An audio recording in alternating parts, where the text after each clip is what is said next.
इस सीक्वेंस में पढ़ेंगे हम लोग।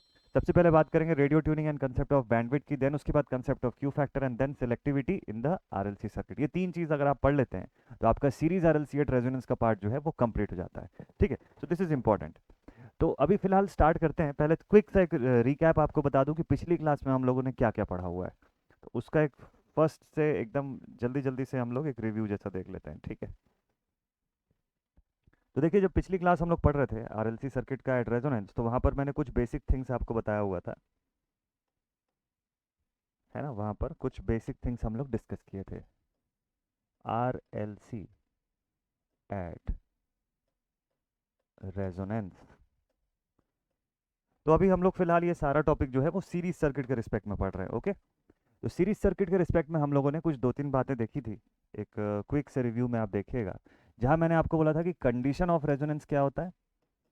हम लोग आए थे कंडीशन पर। मैंने आपको बोला था कंडीशन होता है जब XL is equal to XC, यानी दोनों के दोनों रिएक्टेंस एक दूसरे के बराबर हो जाते हैं। तो उस कंडीशन पर सर्किट का इम्पीडेंस सर्किट की रेजिस्टेंस के बराबर हो जाता है, और ये इम्पीडेंस अपनी सबसे मिनिमम वैल्यू को अटेन कर लेता है। ऐसा कब होता है? तो रेजोनेंट फ्रीक्वेंसी क्या होती है, फिर ये पता चला कि इस फ्रीक्वेंसी पर ऐसा होता है। कौन सी फ्रीक्वेंसी पर?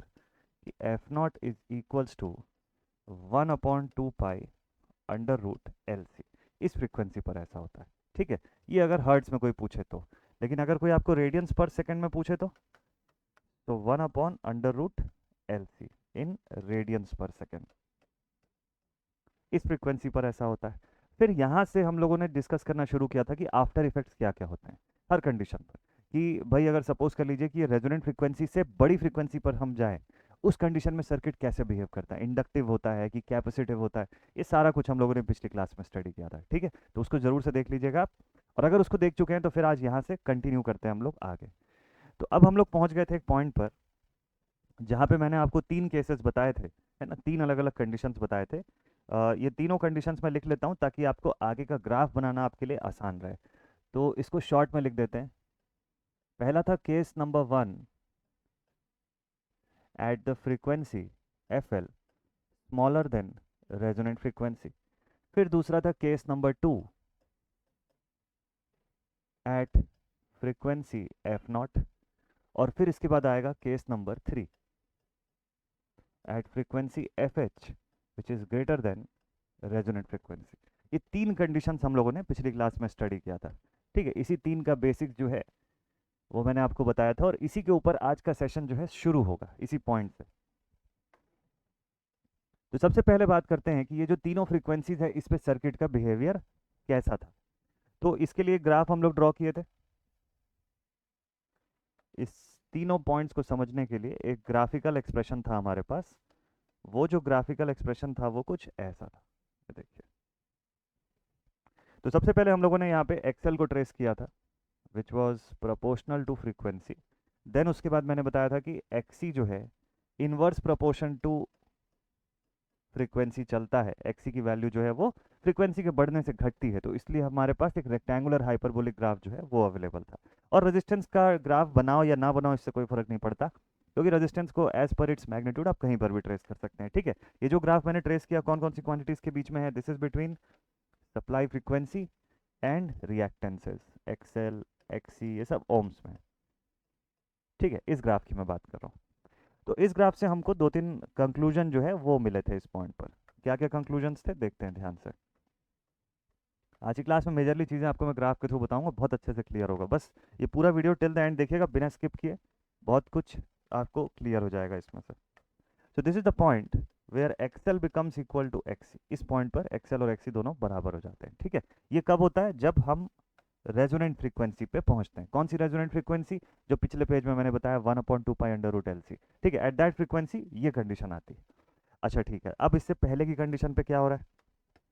तो इससे पहले की कंडीशन, मान लीजिए इसको मैं एफ एल लिखता हूँ, मान लीजिए इसको मैं एफ एच लिखता हूँ, है ना। यही दो कंडीशन जो यहाँ पे मैंने शो की हैं। तो F L the frequency lower than the resonant frequency, ऐसे। और F H a frequency higher than the resonant frequency. तो ये तीनों सिचुएशंस आपको क्लियर है। तो एफ एल पे मैंने आपको बोला कि सर्किट जो है वो कैपेसिटिव डोमिनेंस शो करेगा। आपकी कॉपी में नोट्स लिखा होगा। तो सर्किट जो है वो ये कैपेसिटिव डोमिनेंस शो करेगा because XC is greater than XL. और हायर कट ऑफ फ्रीक्वेंसी पे आपका सर्किट जो है वो इंडक्टिव बिहेव करेगा, ठीक है, क्योंकि ऑब्वियसली इंडक्टिव रिएक्टेंस बड़ा दिख रहा है आपको as compared to the capacitive reactance. तो in both the cases short में जल्दी से बता दूं कि क्या क्या कंक्लूजन मैंने आपको लिखाया। तो इंडक्टिव और कैपेसिटिव बिहेवियर तो चलो लिखा है हमने, हम लोगों ने XC is greater than XL, ठीक है, और क्या लिखा हम लोगों ने, करंट आई जो है वो लीड्स फ्रॉम वोल्टेज। इम्पिडेंस का मैंने आपको क्या बताया, बताइए, जेड इज मैक्सिमम, या मैक्सिमम मत बोलिए, क्योंकि मैक्सिमम तो डिपेंड करेगा ना कि कितनी बड़ी फ्रीक्वेंसी, जब ये फ्रीक्वेंसी जीरो तक पहुंच जाएगी तब आपको कुछ डिफरेंस यहाँ पर देखने को मिलेगा। तो अभी मैक्सिमम वर्ड लिखना सही नहीं हो सकता है, अभी हाई लिख सकते हैं हम लोग। और हाई भी किसके कंपैरिजन में, कि जेड रेजोनेंस के समय जितना था उसकी तुलना में अभी कितना है, इस हिसाब से। तो अगर इम्पिडेंस हाई है तो करंट आई विल बी लो। ये सब किसके कंपैरिजन में बता रहा हूं मैं, इस कंडीशन के, यानी कि रेजोनेंस के समय जो हो रहा है उसकी तुलना में रेजोनेंस से पहले क्या हो रहा था वो कंपेयर कर रहे हैं हम लोग, ठीक है। तो current I will be low, current की वैल्यू जो है वो अपने लोएस्ट वैल्यू पे चली जाएगी, लोअर वैल्यू पे। जैसे जैसे फ्रीक्वेंसी के और पीछे करते चले जाओगे, आप जीरो के करीब लाते जाओगे, वैसे वैसे आई की वैल्यू और घटती चली जाएगी, ठीक है ना। यहाँ तक का कंसेप्ट, पावर फैक्टर वगैरह हम लोग लिखे थे इसके अंदर। अच्छा, सेकंड थर्ड वाला जो केस है उसको देख लीजिए। अच्छा, एक तो रेजोनेंस के समय का केस है वो भी बता ही देता हूँ मैं साथ साथ में।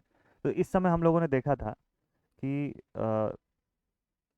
एक्सएल बराबर एक्सी हो गया, therefore Z is equal to R.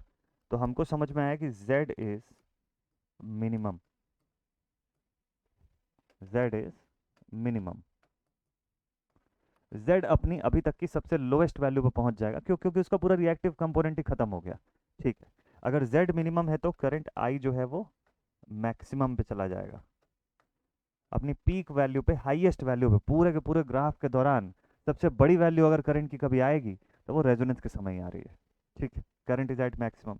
और बाकी सिचुएशन से अभी फिलहाल हमको मतलब नहीं है, लीड लैग कुछ भी नहीं है, फेज डिफरेंस एंगल जो है दैट इज जीरो, और आप बोलोगे V and I are in phase, ठीक है। चलिए, ये सब एडिशनल बात है, मेन तो इन दो चीज़ों से हमको अभी फिलहाल मतलब है। थर्ड वाले केस पर जब आप आएंगे तो वहाँ पे क्या लिखेंगे, एफ एच की जगह देखिए, जब आप अपर कट ऑफ फ्रीक्वेंसी पे आएंगे तो आप देखेंगे कैपेसिटिव रिएक्टेंस तो छोटा हो चुका है as compare to the inductive reactance, तो इंडक्टिव रिएक्टेंस अब डोमिनेट कर रहा है सर्किट को। तो XL is greater than XC, इसका मतलब करंट आई जो है वो लैग करेगी फ्रॉम द वोल्टेज वी, ठीक है, बहुत ही बढ़िया। तो करंट आई जो है लैग करेगी, पावर फैक्टर आपको लैगिंग नेचर का दिखाई देगा, लेकिन उसके बियॉन्ड जेड का क्या हो रहा है, जेड इज अगेन हाई। मतलब मुद्दा ये है कि कभी भी कोई एक टाइप का रिएक्टेंस अगर बड़ा होगा सर्किट में दूसरे वाले रिएक्टेंस की तुलना में, तो वो रिएक्टेंस हमेशा सर्किट को अपने डायरेक्शन में लेकर के जाने की कोशिश करेगा, मतलब डोमिनेट करेगा अपनी प्रॉपर्टी के अराउंड, ठीक है। तो जेड की वैल्यू अगर हाई है तो obviously current will be maximum, current will be minimum not maximum, ठीक है। आई और जेड का इन्वर्स का रिलेशन है, I is to V by Z आप लिखते हो तो जेड बढ़ेगा तो आई का कम होना एकदम निश्चित है। तो ये इतनी कंडीशंस हैं हम लोगों के पास, ठीक है। इतना कंडीशन आप सभी के कॉपी में हाईलाइटेड है क्या, अगर हाँ तो अब इसके आगे पढ़ेंगे, अब देखिए आपको तुरंत तुरंत सब चीज़ें समझ में आएंगी। ये कंडीशन नंबर 2 था and this is the condition number 3। ये तीनों केस का मैंने आपको एक रिजल्ट के फॉर्म में डेटा बता दिया, ठीक है। अब चलिए आपको नेक्स्ट पेज पर लेकर के चलते हैं। तो इससे दो ग्राफ बनेंगे, दो अलग अलग सेक्शन के ग्राफ बनाऊंगा मैं। एक तरफ बनाऊंगा इम्पीडेंस वर्सेस फ्रीक्वेंसी का ग्राफ और दूसरी तरफ बनाऊंगा करंट वर्सेस फ्रीक्वेंसी का ग्राफ, ध्यान से देखिएगा। तो एक तरफ ड्रॉ करूंगा मैं इम्पीडेंस, इम्पीडेंस वर्सेस फ्रीक्वेंसी का कर्व, और दूसरी तरफ ड्रॉ करूंगा करंट वर्सेस फ्रीक्वेंसी का कर्व, ठीक है। ग्राफ से ही समझिए पूरी चीज़ों को, बढ़िया से क्लियर होगा आपको। तो इतना कुछ सिनारियो देखने के बाद अगर कोई आपको बोले कि चलो इम्पीडेंस को फ्रीक्वेंसी के रिस्पेक्ट में ट्रेस करिए, तो क्या रिजल्ट निकल के आएगा। इम्पीडेंस को फ्रीक्वेंसी के रिस्पेक्ट में अगर ट्रेस किया जाए एक रेजोनेंट सर्किट पर, तो कैसी ग्राफ एक्सपेक्ट करते हैं आप। चलिए देखते हैं कैसी ग्राफ आनी चाहिए भाई, ठीक है, चलिए देखते हैं। तो इम्पीडेंस वर्सेस फ्रीक्वेंसी, अगर यहाँ पर इम्पिडेंस वर्सेस फ्रीक्वेंसी ट्रेस करना है, तीनों सिचुएशंस आपके पास अवेलेबल है। यहाँ पर आप लिखेंगे फ्रीक्वेंसी, ओमेगा में भी ट्रेस कर सकते हैं, ओमेगा रेडियंस पर सेकंड भी आप लिख सकते हैं, जरूरी नहीं है एफ लिखना। और यहाँ पर जेड, सपोज कर लेते हैं कि किसी एक पॉइंट पर सर्किट हमारा रेजोनेट कर रहा है, ठीक है। तो चलिए उस पॉइंट को ट्रेस करने के बाद दिखाएंगे। तो इम्पिडेंस का क्या हो रहा है, देखिए रेजोनेंस से पहले, ये पिछले पेज से आपको दिखेगा, यहाँ से दिखेगा, ठीक है। देखिए रेजोनेंट फ्रीक्वेंसी से छोटी फ्रीक्वेंसी पे इम्पिडेंस कैसा है, हाई है। रेजोनेंट फ्रीक्वेंसी के बाद की फ्रीक्वेंसी पे इम्पिडेंस कैसा है, तभी भी हाई है। मतलब दो जो उसके एजेस है वो पीक पर हैं, लेकिन रेजोनेंस के समय कैसा है, मिनिमम पे है। मतलब दो एजेस पर पीक पे है और सेंटर पे एकदम मिनिमम पे है। ग्राफ समझ में आ गया आपको किस तरीके का बन रहा होगा इसका। चलिए ड्रॉ करते हैं। तो इसकी ग्राफ जो है वो कुछ ऐसी बनेगी, इस तरीके की ग्राफ बनेगी, ऐसा यू टाइप का कुछ दिखाई देगा ये कर्व। इसमें एक क्वेश्चन है मेरा आपके लिए, ध्यान से क्वेश्चन सुनिएगा। अगर ये ग्राफ और ये तरीका समझ में आ गया आपको, देखिए ये जो कंडीशन है this is at resonance F not, ठीक है। और बाकी की जो कंडीशंस थी वो एफ एल या एफ एच की हो सकती है, डिपेंडिंग करेगा कि कितनी हाई फ्रीक्वेंसी की आप बात कर रहे हैं, ठीक है। एकदम एक्सट्रीम एजेस पे होगा या नहीं होगा वो बात की बात है, बट हायर वैल्यू पे रहेगा, इतना तो तय है। तो जब रेजोनेंस फ्रीक्वेंसी की बात हुई, मतलब एट रेजोनेंट फ्रीक्वेंसी इम्पिडेंस आपका मिनिमम पर चला गया। कितना पर चला गया, मिनिमम पे, ठीक है। दिस वैल्यू इज मिनिमम, इसको आप z मिनिमम लिख सकते हो, ठीक। ये विजिबल है। अब क्वेश्चन मेरा ये है आपसे कि देखिए यहाँ पर मैंने एक छोटा सा गैप छोड़ दिया, अगर आप ध्यान से देख रहे होंगे तो यहाँ पर गैप दिखेगा आपको। ये जो इम्पिडेंस की लाइन है, इम्पिडेंस की जो कर्व है, वो इस एक्स एक्सिस को टच नहीं करती है। क्यों, इसके पीछे का कारण क्या है। कंसेप्चुअली अगर आप थोड़ा सा इसको समझेंगे तो बहुत अच्छा रहेगा, आपको कंसेप्ट भी क्लियर होगा और मज़ा भी आएगा पढ़ने में। इसके पीछे का कारण ये है, बिल्कुल सिंपल सा है, कि सर्किट में भले इस पॉइंट पर एक्सएल इक्वल टू एक्सी हो गया है, लेकिन आर अभी भी बचा हुआ है। तो जेड आपका जीरो नहीं हुआ। अगर जेड जीरो हो जाता तो ये इस पॉइंट को टच करता, ये एक्सिस पे अगर टच कर देता तो हम लोग बोलते हैं कि Z has become zero, but Z has become equal to R, और वो अपनी मिनिमम स्टेट पे। आर अभी खत्म नहीं हुआ है, रेजिस्टेंस जो है वो उसको अभी बचाए रखा है। तो रेजिस्टेंस के होने की वजह से जेड का एग्जिस्टेंस है अभी भी, तो इसीलिए वो जीरो नहीं हुआ, ठीक है। चलिए बिल्कुल छोटा सा रीजन था इसका, ये पता होना जरूरी है। अब करंट वर्सेस फ्रीक्वेंसी का ग्राफ बनाने जा रहा हूँ, ध्यान से देखिएगा। और ये बहुत ज़्यादा इंपॉर्टेंट है क्योंकि आगे का पूरा डिस्कशन इसी ग्राफ के ऊपर बेस होगा। तो नेक्स्ट पॉइंट पे अब ड्रॉ करते हैं करंट वर्सेस फ्रीक्वेंसी। तो फ्रीक्वेंसी अगेन इन हर्ट्ज, और यहाँ पर करंट आई इन एम्पियर्स, ठीक है। करंट वर्सेस फ्रीक्वेंसी, ध्यान से देखिएगा। अब सिचुएशन आप समझ लीजिए, यहाँ से ये कंडीशन जो मैंने लिखा है इससे देखिए, रेजोनेंट फ्रीक्वेंसी से पहले करंट क्या था, लोअर वैल्यू पे था, ठीक है। रेजोनेंट फ्रीक्वेंसी के बाद यानी हायर फ्रीक्वेंसी पर करंट फिर जो है वो मिनिमम कंडीशन पे। लेकिन रेजोनेंस के समय करंट मैक्सिमम पे है, तो मतलब रेजोनेंस फ्रीक्वेंसी से पहले करंट लोअर वैल्यू पे था, रेजोनेंट फ्रीक्वेंसी के बाद करंट लोअर वैल्यू पे है, लेकिन एट रेजोनेंस का ऊपर पीक वैल्यू पे। तो तीनों के बीच का कर्व किस तरीके से बनेगा, चलिए उसको ड्रॉ करते हैं। तो ये जो कर्व है ये कुछ ऐसी बनेगी, ये जो कर्व है it should be something like this, कुछ ऐसा बनना चाहिए इसको, जिससे एक पॉइंट तो क्लियर हो रहा है कि ये वो पॉइंट है जहां पर सर्किट अपना रेजोनेट कर रहा है, ठीक है। यहाँ पर करंट की वैल्यू जो है वो मैक्सिमम दिखती है, देखिए इस पॉइंट पर करंट की वैल्यू पीक पर है अपनी, बहुत ही बढ़िया। तो दिस इज आई मैक्स। ये कौन सी फ्रीक्वेंसी पर ऐसा हो रहा है, एफ नॉट पर, रेजोनेंट फ्रीक्वेंसी पर। एफ आर भी लिख सकते हो आप इसको, ठीक है, एक्सप्रेशन की बात है। अब उसके बाद हमारे पास यहाँ पर कुछ एफ एल है, कुछ एफ एच है।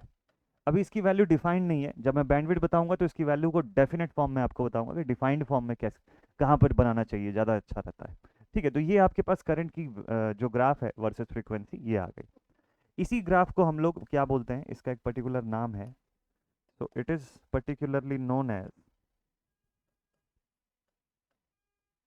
Resonant curve. अगर कोई आपको पूछे या कभी एग्जाम में पूछ ले 1 और 2 मार्क्स में कि रेजोनेंट कर्व कौन कौन सी दो क्वांटिटीज के बीच में ट्रेस होता है, वैसे यूनिवर्सिटी में ये क्वेश्चन नहीं पूछता है, ये क्वेश्चन एजे एग्जामिनेशन में पूछता है, 1 नंबर का ऑब्जेक्टिव टाइप क्वेश्चन रहता है ये, कि resonant curve is traced for a series RLC circuit, resonant curve कौन सी दो क्वांटिटीज के बीच में ट्रेस होता है? इसका राइट आंसर है फ्रीक्वेंसी और करंट के बीच में ट्रेस होता है resonant curve for a series RLC circuit. ठीक है, इसको ध्यान रखिएगा। अब ऐसा क्यों, इसको समझते हैं। और दोनों का कंबाइंड ग्राफ जो है वो भी आप देख सकते हैं किताब में, कई बार दोनों का कंबाइंड ग्राफ भी दिया रहता है। ठीक है, तो अब तो आप बता सकते हैं कि दोनों का कंबाइंड ग्राफ कैसा दिखना चाहिए। देखिए, अगर यहाँ पर इम्पिडेंस Z या करंट I को ट्रेस कर रहे हैं हम लोग विथ रिस्पेक्ट टू फ्रीक्वेंसी, तो इस कंडीशन पे देख सकते हैं कि भाई इम्पिडेंस के लिए आप ग्राफ को ऐसा बनाएंगे, at the same time current के लिए आप ग्राफ को ऐसा शो करेंगे,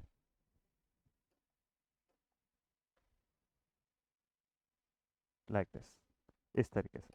तो this is the curve for impedance, this is the curve for current I, और ये सारा कुछ इस रेजोनेंट फ्रीक्वेंसी पर अपने मैक्सिमम और अपने मिनिमम वैल्यू को अटेन कर रहा है। ठीक है, at resonant frequency they are attaining their peak and minimum values. तो ये अपना रेजोनेंट कर्व हो गया। ठीक है, इस तरीके से रेजोनेंट कर्व दिखाई देता है। अब इसमें से पढ़ने और समझने वाली बात क्या है? अब इसमें से पढ़ने और समझने वाली बात है कि अभी तक रेजिस्टेंस का कोई रोल था ही नहीं यहाँ पे। ठीक है, अभी तक there was no role for resistance. ठीक है भाई, रेजिस्टेंस का कोई हम लोगों ने ध्यान नहीं दिया, उससे कोई मतलब भी नहीं था।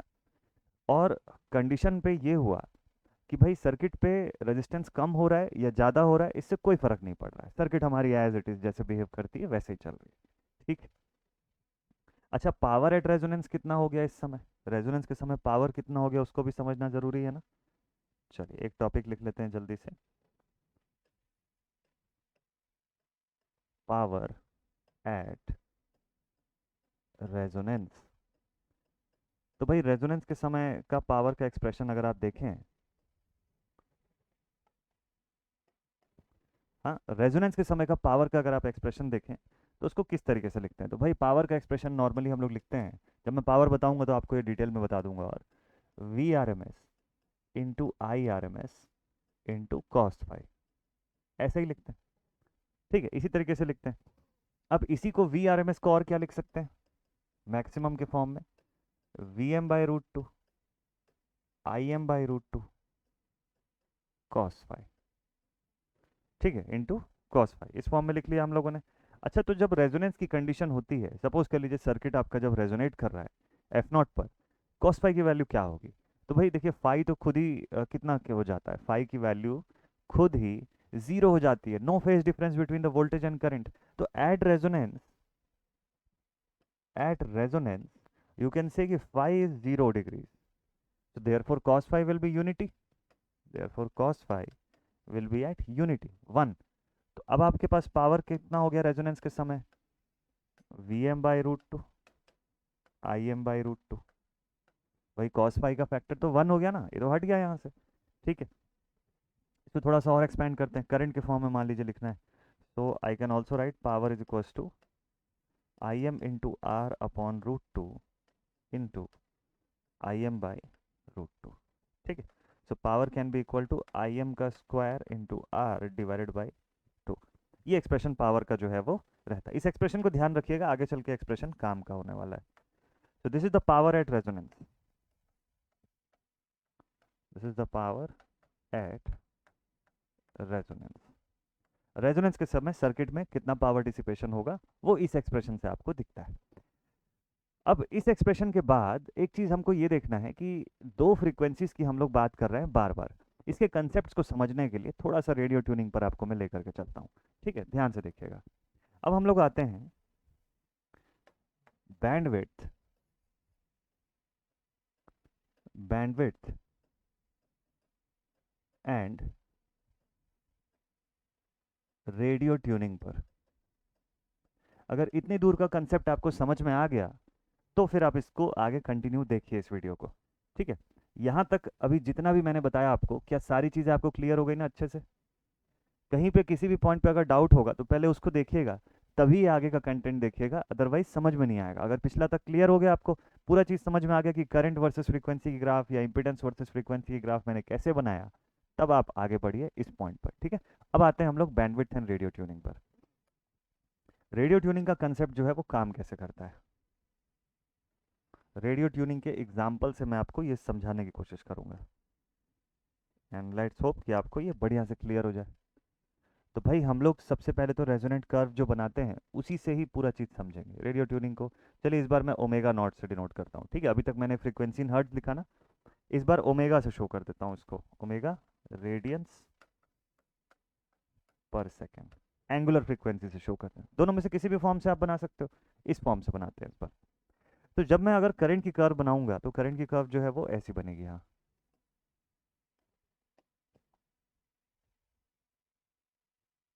ठीक है। करंट की ग्राफ जो है वो कुछ इस तरीके से बन रही है। रेजोनेंट कर्व जिसको हम लोग बोलते हैं, ये जो पॉइंट है ये इसका रेजोनेंस वाला है, ये देखिए इस पॉइंट पर अपना सर्किट जो है वो रेजोनेट कर रहा है। ये बात तो हम समझ गए पिछले ही टॉपिक से। तो this point is F not या ओमेगा नॉट, इस बार लिख लेते हैं, ठीक है। अब देखिए यहाँ पर इंपॉर्टेंट थिंग ये है कि इस ग्राफ की एक पर्टिकुलर शार्पनेस, इस ग्राफ की एक पर्टिकुलर पीक की वैल्यू है ना, ये पीक कुछ भी हो सकता है। This peak can be 20 ampere, this peak can be 10 ampere, but ये आई मैक्सिमम है। जब जब हम रेडियो ट्यून करते हैं तो आपने एक चीज़ नोटिस किया होगा, ड्यूरिंग द रेडियो ट्यूनिंग आपने नोटिस किया होगा आपके शहर पर जो रेडियो स्टेशन हैं वो एक पर्टिकुलर डिफरेंस पर प्लेस किए जाते हैं, मतलब फ्रीक्वेंसी वाइज अगर देखा जाए, फ्रीक्वेंसी वाइज देखा जाए तो उनको अलग अलग फ्रीक्वेंसी पर रखा जाता है। जैसे सपोज कर लीजिए आपके शहर पर जो रेडियो स्टेशन है 94.3 एफएम, अगर ऐसा कोई एफएम है आपके शहर में तो अगला जो रेडियो स्टेशन होगा वो 94.4 एफएम नहीं होगा, या इससे पहले का नहीं होगा कि 94.2 एफएम। ये जो दो चीज़ होने की पॉसिबिलिटी है वो ना के बराबर है, ठीक है। ये दो रेडियो स्टेशन जो मैंने लिखे ये नहीं होंगे, ये भी नहीं होगा। अगर एक रेडियो स्टेशन इस फ्रीक्वेंसी पर वर्क कर रहा है तो दूसरा वाला उससे काफ़ी डिफरेंस पर होगा, ठीक है। 95, 96, 7, 8, 9 ऐसे कुछ पर होगा, ठीक है। इसका कारण क्या है, ऐसा क्यों रखते हैं? ये भी तो पॉसिबल था ना कि भाई एक शहर को लाइन से एक बैंड दे देते हैं कि 94 का रेंज इस शहर के लिए, तो 94.1 से लेकर 94.9 तक पूरा रेंज इनका, ऐसा भी कर सकते थे। बट ऐसा करते नहीं, ऐसा कर भी नहीं सकते। इसके पीछे का रीज़न क्या है? देखिए इसके पीछे का रीज़न समझने के लिए आप एक छोटा सा कंसेप्ट समझिएगा कि रेडियो वर्क कैसे करता है। अगर आप वो समझ गए तो फिर आप इसका अंदाज़ा बहुत अच्छे से लगा सकते हैं। Let us suppose this is your radio device, इसको एक ऑफिशियली एक रेडियो बनाने की कोशिश करते हैं। ये इसका ट्यूनिंग विंडो है। अगर आपने कभी रेडियो देखा होगा, नहीं तो एटलीस्ट गूगल पे एक बार देख लीजिएगा, टिपिकल जो पुराने वाले रेडियो आते थे उसके एग्जाम्पल से मैं आपको ये बता रहा हूँ, ठीक है। ये रेडियो पीके मूवी में देखा ना जो रेडियो, उस टाइप का कुछ रेडियो ऐसा समझ लीजिए। तो अब यहाँ पर एक ऐसे स्पीकर है बड़ा सा, ठीक है। ये स्पीकर का सेटअप है। थोड़ा सा इसको ऐसा बनाने की कोशिश करते हैं कि ये नेचुरली रेडियो जैसा तो दिखे कम से कम। और इसके साथ साथ अगर आपने रेडियो देखा है तो एक और चीज़ आप रिलेट कर पाएंगे कि यहाँ पर एक ट्यूनर रहता है ना। रेडियो के साथ साथ एक नॉब जैसा रहता है जिससे आप इस रेडियो को ट्यून करते हैं। नॉब भी ड्रॉ कर लेते हैं।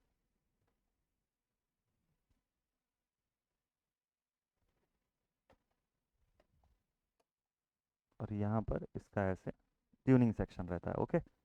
अब इसके बाद ये वाली जो विंडो है, यहाँ पर ऐसे स्केल्स बने होते हैं,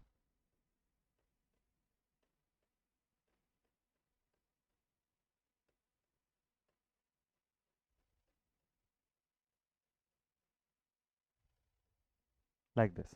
कुछ ऐसे स्केल्स बने होते हैं, अगर आप एकदम ध्यान से देखेंगे तो ये जितना चीज़ मैं बता रहा हूँ सारा कुछ आपको इसमें दिखेगा, मिल जाएगा रेडियो में। और इस सब के बाद यहाँ पर एक रेड कलर की ऐसे लाइन जैसी रहती है, ठीक है। अब ये ट्यूनर को जैसे जैसे आप घुमाते हो ये line back and fourth move करने वाली होती है। यहाँ पे अंदर नंबर्स लिखे होते हैं 94, 95, 96, 100, तो आपको जिस पर ट्यून करना है आप इसको ऐसे टर्न करते हो और वहाँ पर ला करके ट्यून करते हो। दिख रहा है ना ये थोड़ा बहुत रेडियो जैसा? चल, परफेक्ट है फिर। तो अब होता क्या है, आपका रेडियो वर्क कैसे करता है उसको समझिएगा। यहाँ पर आपके शहर में या जिस भी जगह पर ये रेडियो है इसके एंटीना में कोई बाइफरकेशन नहीं होता है। सपोज कर लीजिए कि आपके शहर में 3 रेडियो स्टेशन है, ठीक है। एक 94.3 है, एक 98.3 है और एक 101.3।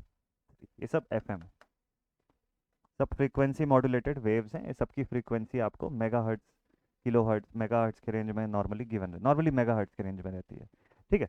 तो अब ये 3 फ्रीक्वेंसीज है। अब किसी पर्सन को किसी पर्सन को इस तीनों में से ये एफएम सुनना है, 98.3 एफएम सुनना है, ठीक है। तो अब क्या उसके एंटीना में ये बाइफरकेशन होता है क्या कि वो खाली इसी फ्रीक्वेंसी को आने देगा? ऐसा तो नहीं होता है। मतलब इस रेडियो के एंटीना पे सभी फ्रीक्वेंसीज आ सकती है, सब की सब, जितनी भी वहाँ पर रेडियो से आ रही होगी, जितने भी उसके आसपास वो कैच कर रहा है, सारी फ्रीक्वेंसीज आ रही है इसके अंदर, ठीक है। तो आपके रेडियो डिवाइस तक ये पूरा एफएम पहुँच रहा है। मतलब ये 101.3 भी आ रहा है, इन 98.3 भी आ रहा है, इन 94.3 भी आ रहा है, और दूर के शहर से सपोज कर लो कि ये 91.1 जो है उसको भी पकड़ रहा है।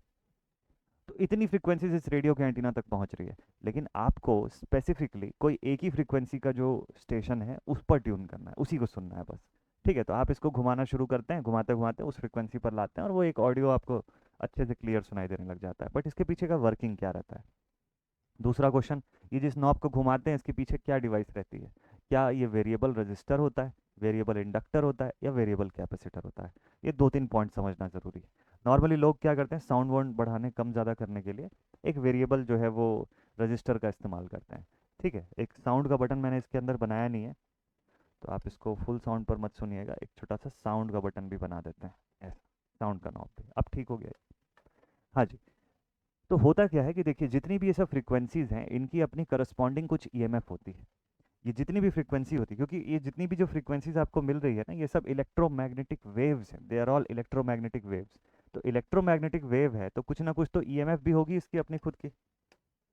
तो इसका कुछ ईएमएफ है, फॉर एन एग्जांपल मान लीजिए कि 0.5 मिली वोल्ट, इसकी इसकी वैल्यू मान लीजिए 0.2 मिली वोल्ट, इसकी वैल्यू मान लीजिए 0.3 मिली वोल्ट, और इसकी ईएमएफ है 0.1 मिली वोल्ट, ठीक है। ये इतना मिली वोल्ट्स का ईएमएफ जो है वो सर्किट में क्रिएट कर सकती हैं, ये इनकी कैपेबिलिटी है, just because they are electromagnetic waves. Okay, ये सारी की सारी वेव्स आ रही हैं। अब क्या किया आपने, सर्किट को ट्यून करना शुरू किया यहाँ से। जैसे जैसे ट्यून करना शुरू किया, बेसिकली आप ये कोशिश करते हैं कि जो रेडियो स्टेशन आपको सुनना है उस रेडियो स्टेशन की फ्रीक्वेंसी पर सर्किट को रेजोनेट करवा दें आप, ये कोशिश है। तो आप ट्यून करते करते इस ओमेगा नॉट पे यहाँ पे पहुँचे या एफ नॉट पे आप पहुँचे, और इस पर्टिकुलर फ्रीक्वेंसी पर आपने ट्यून कर दिया कि सर्किट रेजोनेट करे। ये कौन सी फ्रीक्वेंसी होगी? ये वही फ्रीक्वेंसी होगी जो आपको सुननी है। इस फ्रीक्वेंसी पर आप लेकर के आ गए अपने रेडियो को, और इसको आपने रेजोनेट करवा दिया सर्किट को। जैसे ही रेजोनेट करवाएंगे, इस फ्रीक्वेंसी की करस्पॉन्डिंग करंट जो है वो मैक्सिमम वैल्यू पे चली जाएगी। किस पर चली जाएगी? पीक वैल्यू पे चली जाएगी, ठीक है। तो जैसी इसकी करंट मैक्सिमम पे जाएगी तो इसकी जो वोल्टेज है ये वाली, ये भी इंक्रीज हो जाएगी, ये भी एम्पलीफाई हो जाएगी यहाँ पे।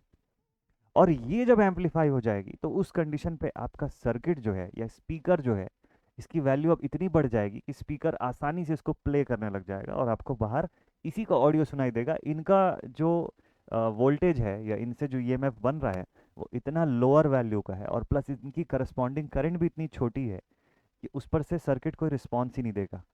लेकिन इस पर्टिकुलर पे जैसे ही आपने रेजोनेट करवाया सर्किट को, तो इसकी करस्पॉन्डिंग करंट मैक्सिमम पे चली गई।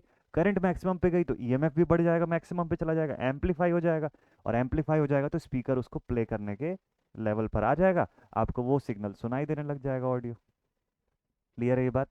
अगर ये पॉइंट क्लियर है तो आपको अब समझ में आ गया होगा कि रेजोनेंस से रेडियो ट्यूनिंग कितना ज़्यादा रिलेटेड है, कितना ज़्यादा इंपॉर्टेंट है, ठीक है। तो रेडियो ट्यूनिंग अगर आप प्रॉपर करते हो और करंट को मैक्सिमम वैल्यू तक लेकर के आते हो, तो उस कंडीशन पे आपकी सर्किट में जिस भी पर्टिकुलर रेडियो स्टेशन को सुनना है उसके फ्रीक्वेंसी पर आप सर्किट को रेजोनेट करवा दो, उस फ्रीक्वेंसी की करस्पॉन्डिंग करंट को मैक्सिमम करवा दो, उससे आपका काम बन जाएगा।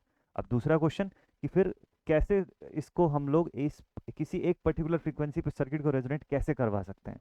तो आंसर आपके सामने, मैंने आपको बताया था कि F naught is equal to 1/2 pi under root L C. तो एफ नॉट की वैल्यू को कौन कंट्रोल कर रहा है? एफ नॉट की वैल्यू को एल और सी कंट्रोल कर रहे हैं, आर नहीं कंट्रोल कर रहा है, ठीक है। किस फ्रीक्वेंसी पे यानी कि कब रेजोनेंस होना है ये इंडक्टर और कैपेसिटर डिसाइड करते हैं। कितना रेजोनेंस होना है ये रजिस्टर डिसाइड करता है। समझे दोनों का डिफरेंस? कि रेजोनेंस कब होगा, किस फ्रीक्वेंसी पे होगा, ये इंडक्टर और कैपेसिटर के कंट्रोल में होता है। तो आप एल और सी की वैल्यू को वेरी करिए, आप एफ कंट्रोल कर सकते हैं। अब आपको आंसर मिल गया होगा कि यहाँ पे इस नॉब पे जिस चीज़ को आप घुमाते हैं वो वेरिएबल क्या हो सकता है। इट कैन बी इधर अ वेरिएबल इंडक्टर और a variable capacitor, not variable resistor. ये वॉल्यूम कम ज़्यादा करने के लिए जो बटन होगा आपके पास वो वेरिएबल रेजिस्टर हो सकता है, वो पोटेंशियो हो सकता है। लेकिन इस ट्यूनिंग नॉब को जब आप घुमा रहे हैं तो basically you are adjusting the value of L और सी। मोस्टली सी का इस्तेमाल होता है, वेरिएबल कैपेसिटर का ज़्यादा इस्तेमाल होता है as compare to inductor. Losses कम रहते हैं तो सिग्नल आउटपुट ज़्यादा अच्छे से मिलता है। प्रैक्टिकल केस बता रहा हूँ, अदर देन दैट थ्योरेटिकली तो आप दोनों में से किसी को भी वेरिएट करके किसी एक फ्रीक्वेंसी पे, अपनी मनपसंद फ्रीक्वेंसी पे रेजोनेट करवा सकते हैं सर्किट को। ठीक, अब रेजोनेट करवाए तो मैंने ऐसा क्यों बोला कि कब होगा रेजोनेंस वो इंडक्टर कैपेसिटर डिसाइड करेंगे और कितना रेजोनेंस होगा वो रजिस्टर डिसाइड करेगा। अब इस बात को समझिए, करंट की मैक्सिमम वैल्यू अभी कितनी है? हो सकता है 10 एम्पियर हो। एक एग्जांपल मान लो, एक एग्जांपल मान लीजिए कि करंट की मैक्सिमम वैल्यू अभी रेजोनेंस के समय 10 एम्पियर हो जाती है। बहुत अच्छी बात। अब सर्किट में बताइए एट रेजोनेंस, आपको पता है एट रेजोनेंस Z तो R के बराबर हो जाता है और हमको पता है कि I is equals to current I is equals to V by Z होता है, या फिर मैं बोल सकता हूँ कि I is equals to V by R। ये होता है करंट का मैग्नीट्यूड। कब? जब सर्किट रेजोनेट कर रहा है तब। ठीक, अगर सर्किट रेजोनेट कर रहा है आई की वैल्यू V बाई आर पे डिपेंड करती है। मान लीजिए आर की पहले जितनी वैल्यू थी, पहले कुछ भी वैल्यू रही होगी ना जिसपे करंट 10 आ रहा है, अब मैं आर की वैल्यू को डबल कर देता हूँ, इसको 2 टाइम्स ऑफ आर कर देता हूँ मैं। अब बताइए करंट का क्या होगा? तो करंट की मैग्नीट्यूड अब हाफ हो जाएगी ना, सीधे सीधे तो दिख रहा है सीधे, I is equal to 1/2 times of V by R. Half हो गई करंट की मैग्नीट्यूड। मतलब अगर रेजिस्टेंस की वैल्यू को मैंने बढ़ाया तो करंट की वैल्यू कम हो गई, रेजिस्टेंस को डबल किया तो करंट आधी हो गई। तो अगर ये ग्राफ आपको आर रेजिस्टेंस पे मिला तो इसका मतलब जब 2R रेजिस्टेंस हो जाएगा तब ग्राफ कैसा दिखेगा? ऐसा दिखाई दे सकता है, देख लीजिए ध्यान से। ऐसा कुछ दिखेगा आपको एट 2R। और बढ़ा दूं तो मान लो 4R कर दूं तो ऐसा दिखाई देगा। अब बताइए इसमें हो क्या रहा है? इसमें अगर आप ध्यान से समझ रहे होंगे तो देखिए करंट की मैक्सिमम वैल्यू आज भी मैक्सिमम है। ये रेजोनेंट फ्रीक्वेंसी पे आपकी करंट पीक पर रहेगी, ये अभी भी हो रहा है, सेकंड केस पे भी हो रहा है, करंट इज स्टिल मैक्सिमम। लेकिन इसके मैक्सिमम की मैग्नीट्यूड ना अब पहले से कम हो गई है। हो सकता है अब ये 5 एम्पियर हो गया होगा। रेजिस्टेंस को मैंने और बढ़ा दिया, करंट अभी भी मैक्सिमम पे है, लेकिन हो सकता है कि इसकी मैक्सिमम अब घट के 2.5 एम्पियर हो गई होगी।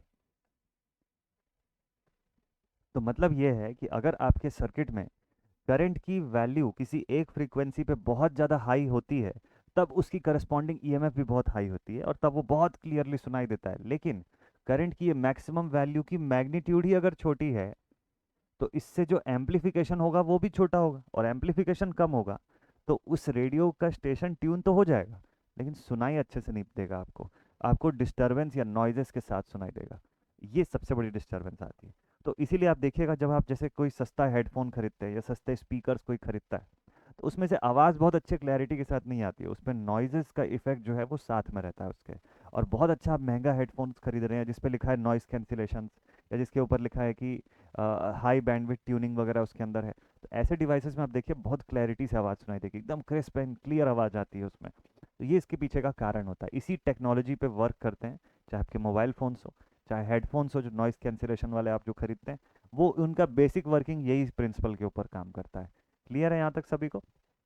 तो एक चीज़ दिख रहा है कि रेजोनेंस कितना होगा वो रजिस्टर कंट्रोल कर रहा है पूरी तरह से। तो सर्किट में रजिस्टर की वैल्यू हाई कर दो, अपने आप करंट रिड्यूस हो जाएगा और उसकी ग्राफ की उसकी आउटपुट की क्वालिटी जो है वो रिड्यूस हो जाएगी। यहाँ पर एक और चीज़ है जिसके अंदर डिफरेंस आ रहा है। क्या डिफरेंस आ रहा है देखिए। तो मैंने आपको यहाँ तक ये बोला कि भाई ये जो करंट की ग्राफ है इसके पीक वैल्यू पर आपका रेडियो ट्यून हो जाएगा इस ओमेगा नॉट की जो भी फ्रीक्वेंसी होगी। मान लीजिए ओमेगा नॉट ना बोल के इसको एफ नॉट बोलिएगा क्योंकि ओमेगा नॉट होता तो रेडियंस पर सेकंड होता। तो जिस भी रेजोनेंट फ्रीक्वेंसी पर हो रहा है, जैसे मान लो 98.3 पर हो रहा है, तो उस फ्रीक्वेंसी पे करंट मैक्सिमम जा रही है और इसके लिए रेडियो प्ले होने लग जाएगा। लेकिन अगर मान लीजिए ये 98.3 के बाद 98.4 पर भी कोई रेडियो स्टेशन होता, 98.4 पे भी कोई रेडियो स्टेशन होता इसके इमीडिएट बाद, तो क्या दिक्कत थी? देखिए इस रेंज के आसपास की जो फ्रीक्वेंसीज होंगी उन पर भी आपकी करंट नियर अबाउट मैक्सिमम होगी। इसको चलो अगले पेज में मैं आपको बताता हूँ, ध्यान से देखिएगा। अब इससे दिक्कत क्या होती है, तो मैंने तो आपको शुरू में बोल दिया कि भाई आसपास का रेडियो स्टेशन जो है वो अलॉट नहीं होता है किसी को, बट कारण तो जानना ज़रूरी है ना, और इसी कारण से अपना टॉपिक निकल के आता है।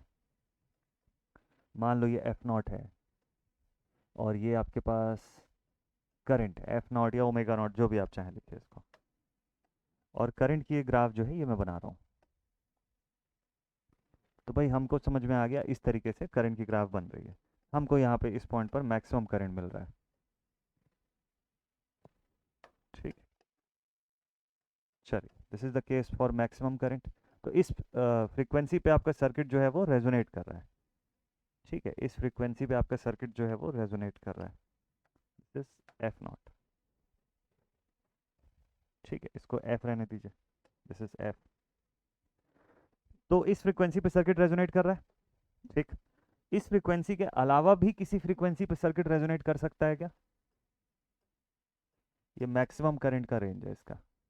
ठीक है, तो अगर ये फ्रीक्वेंसी 98.3 मेगाहर्ट्ज की थी, तो ध्यान रखिएगा आपका सर्किट जो है वो 98.2 मेगाहर्ट्ज के लिए भी रेजोनेट कर ही रहा होगा। कैसे?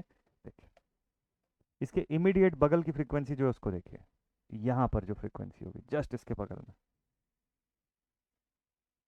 या इसके आगे थोड़ी सी बढ़ते हैं और इधर की फ्रीक्वेंसी देखते हैं। देखिए आपको क्लियरली विजिबल होगा कि इन फ्रीक्वेंसीज पर भी आपका जो सर्किट है ये नियर अबाउट मैक्सिमम की वैल्यू दे रहा है। अगर यहाँ पर 10 एम्पियर था तो इसके नीचे वाले पे 9.98 हो सकता है, 9.99 भी हो सकता है। अगर इसकी करंट जो है वो करस्पॉन्डिंग करंट इतनी हाई हो रही है तो उसका करस्पॉन्डिंग ईएमएफ भी हाई हो जाएगा, ये उसको भी एम्पलीफाई करेगा। और अगर वहाँ पर कोई रेडियो स्टेशन प्ले हो रहा होगा तो उसकी आवाज़ भी आपको आपके रेडियो स्टेशन के साथ सुनाई देने लग जाएगी। तो ये सबसे बड़ा कारण है कि रेडियो स्टेशंस को इमीडिएट नेक्स्ट नंबर पर या इमीडिएट नेक्स्ट फ्रीक्वेंसी पर नहीं रखा जाता है, एक फ्रीक्वेंसी गैप छोड़ना पड़ता है, खाली छोड़ना पड़ता है एक बैंड को। ठीक है, ये इसके पीछे का रीज़न है। तो इससे हमको ये समझ में आता है और एक क्वेश्चन भी आता है माइंड में कि ऐसा कब तक होता रहेगा, मतलब कब तक आपका रेडियो जो है वो दूसरी फ्रीक्वेंसीज के लिए भी ट्यून होता रहेगा। तो उसका जवाब ये है, उसका जो आंसर है वो बिल्कुल क्लियर सा आंसर है, वो ये कि जब तक करंट अपनी आरएमएस वैल्यू तक रहेगी तब तक ऐसा होता रहेगा। आईआरएमएस जब इसको कैलकुलेट किया गया तो पता चला कि भाई रेडियो की ट्यूनिंग तब तक पॉसिबल है जब तक करंट एम्पलीफाई हो कर अपनी आरएमएस वैल्यू तक रीच कर जाए। आरएमएस से मैक्सिमम का जो रेंज है ये वो रेंज होता है जहां तक आपका रेडियो रिस्पॉन्ड करता है, कि अगर आप इस रेंज की कोई भी फ्रीक्वेंसी पर दूसरा रेडियो स्टेशन रखे हैं ना तो वो भी ट्यून हो जाएगा और वो भी सुनाई देने लग जाएगा एट द सेम टाइम। तो लेकिन अगर करेंट्स की वैल्यू इस आरएमएस से नीचे हो जाती है तब फिर वो वैल्यू इतनी लो हो जाएगी कि उसका करस्पॉन्डिंग ईएमएफ नहीं सुनाई देगा आपको, वो इतना कम रहेगा मैग्नीट्यूड में कि फिर उसके लिए रेडियो आपका ट्यून ही नहीं होगा। ठीक है, तो ये बहुत इंपॉर्टेंट फैक्टर है। तो ये जो रेंज होती है जहाँ पे करंट आरएमएस वैल्यू से दोबारा आरएमएस वैल्यू तक पहुँचता है, इसी रेंज को बोलते हैं या इसी फ्रीक्वेंसी की बैंड को बोला जाता है बैंडविड्थ। ठीक है, इसी फ्रीक्वेंसी की बैंड को क्या बोला जाता है? बैंडविड्थ बोला जाता है इसको। तो इसको आप ट्रेस कर लीजिए यहाँ से यहाँ तक। अब आप ध्यान दीजिएगा कि आगे से हम लोग जब भी अपर कट ऑफ और लोअर कट ऑफ फ्रीक्वेंसी की बात करेंगे तो वो यही दो फ्रीक्वेंसीज रहेगी। अभी तक अनडिफाइंड था ना, अब यहाँ से डिफाइंड है। तो this is F L, this is F H. Higher cut off frequency, upper cut off frequency. ये कट ऑफ फ्रीक्वेंसी वर्ड जो है वो इसी वजह से आता है, इसलिए क्योंकि इससे नीचे की फ्रीक्वेंसी पे करंट फिर कुछ भी हो हमारा सर्किट ट्यून नहीं होगा, क्योंकि वो इतनी लोअर वैल्यू रहेगी कि उसकी करस्पॉन्डिंग ईएमएफ भी थोड़ा सा बढ़ेगी, और थोड़े से बढ़ने से आउटपुट में कोई चेंज नहीं आएगा। ड्रास्टिक चेंज कहाँ से आएगा? जब आरएमएस वैल्यू तक पहुंच जाएगा करंट, या आरएमएस से ऊपर की वैल्यू पे जाएगा, तब कोई भी फ्रीक्वेंसी आप दो आपका सर्किट ट्यून हो जाएगा और आउटपुट सुनाने लग जाएगा। तो ये बैंड को हमेशा खाली रखना जरूरी है। दूसरा चीज, अब ये अगर बैंड है तो इस रेंज की सारी फ्रीक्वेंसी को सेलेक्ट कर सकता है आपका सर्किट, सारी फ्रीक्वेंसी पे आउटपुट दे सकता है ना।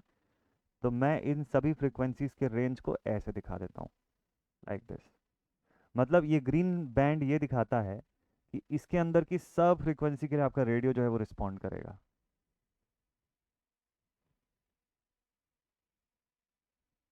ऐसा।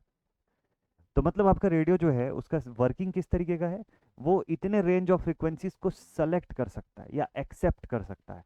इसी वजह से एक टर्म आता है, इसी वजह से एक टर्म आता है जिसको आप लिखते हो कि series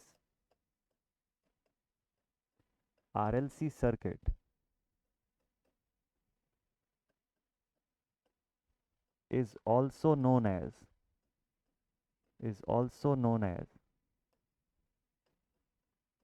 an acceptor circuit is also known as an acceptor circuit। ठीक है, इसको एक्सेप्टर सर्किट भी बोला जाता है। क्यों? क्योंकि एक पर्टिकुलर रेंज ऑफ बैंड को ये एक्सेप्ट करने की क्षमता रखता है, इसको एक्सेप्ट कर सकता है। ठीक है, ये जो सेक्शन है ये होता है हमारे पास बैंडविड्थ। तो बैंडविड्थ को कैसे बताएंगे आप? तो बैंडविड्थ वो रेंज होता है, बैंडविड्थ जो है बैंड्स का या फ्रीक्वेंसी का वो पर्टिकुलर रेंज जिस पर कि जितनी भी फ्रीक्वेंसीज अवेलेबल है वो सारी की सारी फ्रीक्वेंसीज के लिए हमारा सर्किट एक्टिव हो जाएगा, ट्यून हो जाएगा।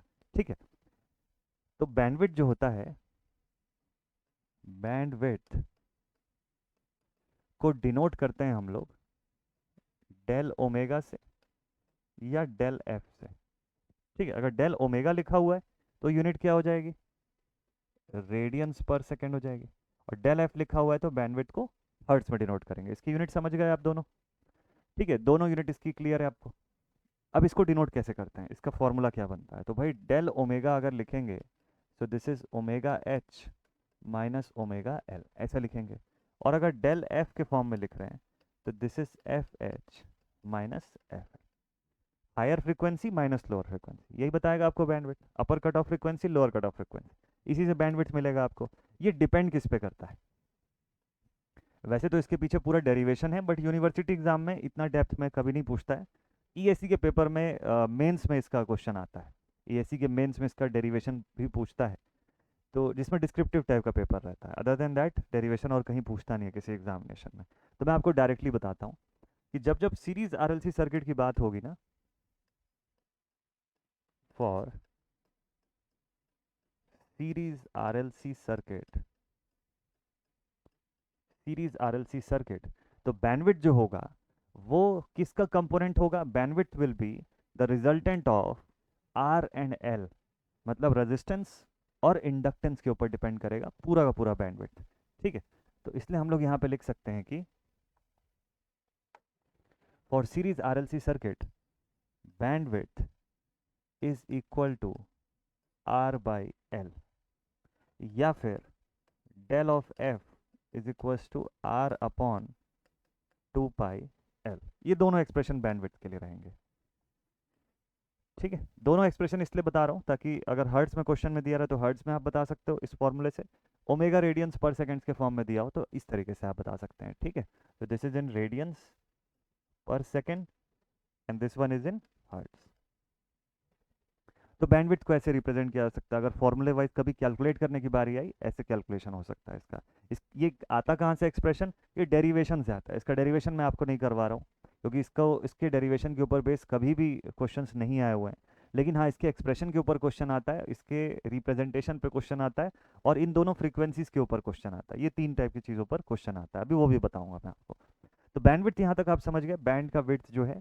अच्छा आप बताइए कि अब सर्किट में अगर बैंड का विड्थ ज़्यादा है, बैंड का विड्थ अगर ज़्यादा है तो ज़्यादा मात्रा में फ्रीक्वेंसीज को सेलेक्ट करेगा, तो ये अच्छी बात है या बुरी बात है?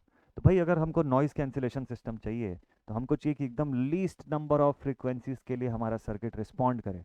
अगर वो हर सर्किट के लिए, हर फ्रीक्वेंसी के लिए रिस्पॉन्ड करने लग जाएगा तो फिर नॉइज़ कैंसिलेशन कैसे होगा? फिर तो हर आवाज़ के लिए आपका सर्किट जो है वो ट्यून हो जाएगा। तो कोई भी साउंड अगर आ रही है, अब जैसे सपोज कर लीजिए मैंने ये हेडफोन लगाया हुआ है, मतलब ये माइक लगाया हुआ है, ठीक है। अब ये जो माइक है, ये माइक पर मुझे चाहिए कि मेरी आवाज़ आप तक रिले हो, लेकिन अगर मेरे अगल बगल कोई नॉइज़ हो रहा है तो वो तो रिले नहीं होना चाहिए ना। तो इसके अंदर नॉइज़ कैंसिलेशन सिस्टम होना चाहिए ताकि अगल बगल की कोई नॉइज़ जो है वो उसको कैंसिल आउट कर दे। लेकिन अगर ये हर साउंड के लिए ट्यून होने लग जाए तो ये तो सारी आवाज़ें सुनाने लग जाएगा आपको। बगल से कोई गाड़ी गुजर रही है उसकी भी चलने की आवाज़ आएगी आपको। तो जो आपका मेन सिग्नल है जो आपको सुनना है वो तो ट्यून हो ही रहा है, प्लस जो एक्स्ट्रा नॉइजेस हैं वो भी ट्यून होने लग जाएंगे, वो भी सुनाई देने लग जाएंगे। That is not a good thing. मतलब वो उसकी क्वालिटी को लो कर देगा। आप ये बोलेंगे कि सर क्वालिटी जो है इस माइक का बड़ा लो है करके, ठीक है। तो ये चीज़ होता है एक्चुअल में।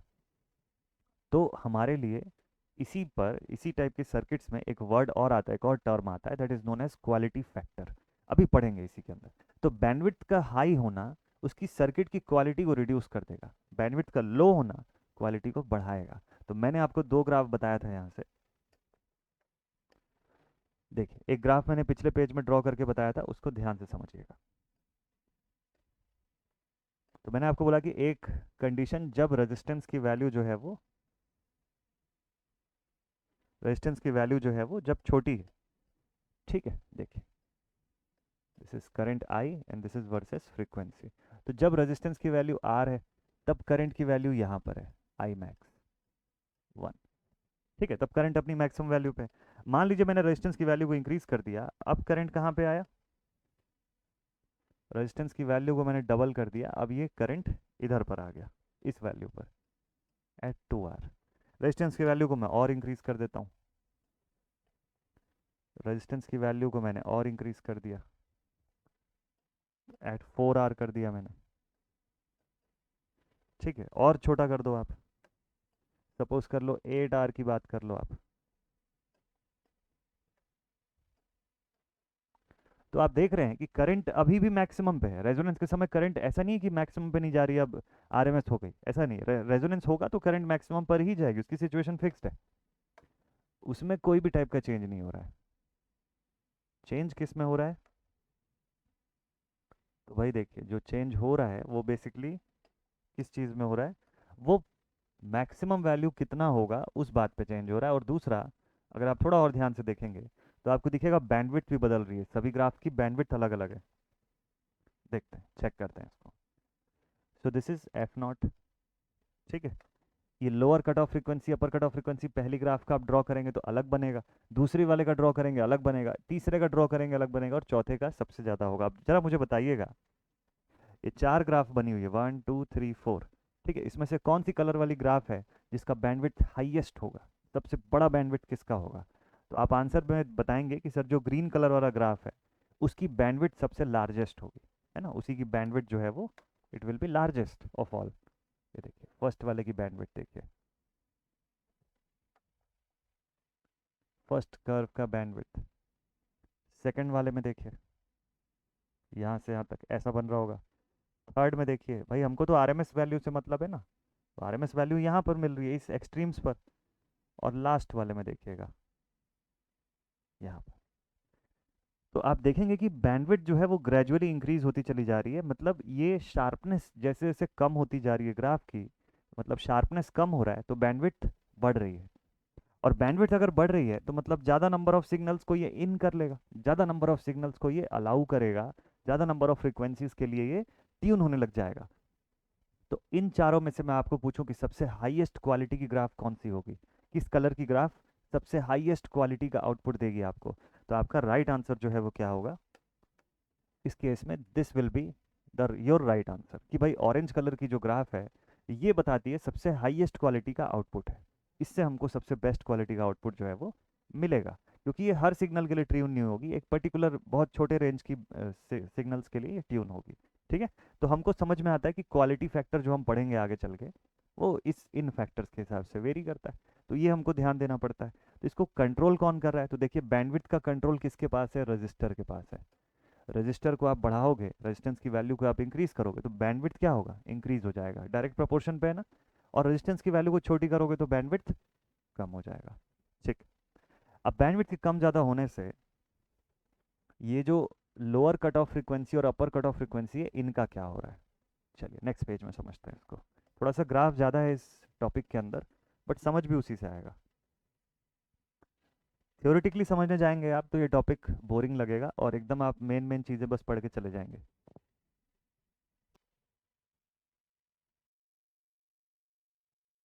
ठीक है। तो थ्योरेटिकली आप अगर इन सब टॉपिक्स को पढ़ेंगे तो थोड़ा सा हेक्टिक हो जाएगा, बेटर है कि आप ग्राफ के थ्रू इन सभी चीज़ों को समझिए, ओके। चलिए तो अब हम बात करते हैं कि भाई अगर ये सिग्नल मैंने ड्रॉ कर दिया ऐसा, करंट की ग्राफ कुछ इस तरीके से बना दिया मैंने, लाइक दिस। तो ये भाई रेजोनेंट फ्रीक्वेंसी पर इस तरह ऐसा कुछ दिख रहा है आपको एट रेजोनेंस, ये सिनारियो है ना। This is current versus frequency की ग्राफ। अब बैंडविड्थ के बारे में भी हम लोगों ने पढ़ लिया कि बैंडविड्थ जो है वो किन फैक्टर्स पे डिपेंड कर रहा है, ठीक है, दिस इज एफ नॉट। तो अब अगर सपोज कर लीजिए इसकी बैंडविड्थ को मैं ट्रेस करूं, तो इसकी बैंडविड्थ कुछ ऐसे रेंज पे दिखेगी, लाइक दिस। ये इसका बैंडविड्थ रेंज हो गया। और मैंने आपको बताया कि बैंडविड्थ का एक्सप्रेशन हम लोग कैसे बताते हैं, it is given as R by L, that is bandwidth. तो इसका हाफ पोर्शन जो है इसकी वैल्यू कितनी होगी, इसका हाफ पोर्शन जो है वो इसकी वैल्यू कितनी होगी, यहाँ से यहाँ तक का पोर्शन कैसा हो जाएगा, it will be R by two L. दूसरा हाफ भी वही हो जाएगा, आर बाई टू एल, आधा है ना, हाफ हिस्सा, ऐसा लिखा जा सकता है। मान लीजिए आपको एफ एल की वैल्यू कैलकुलेट करनी है, कैसे फाइंड करेंगे, इसको हम लोग बोलते हैं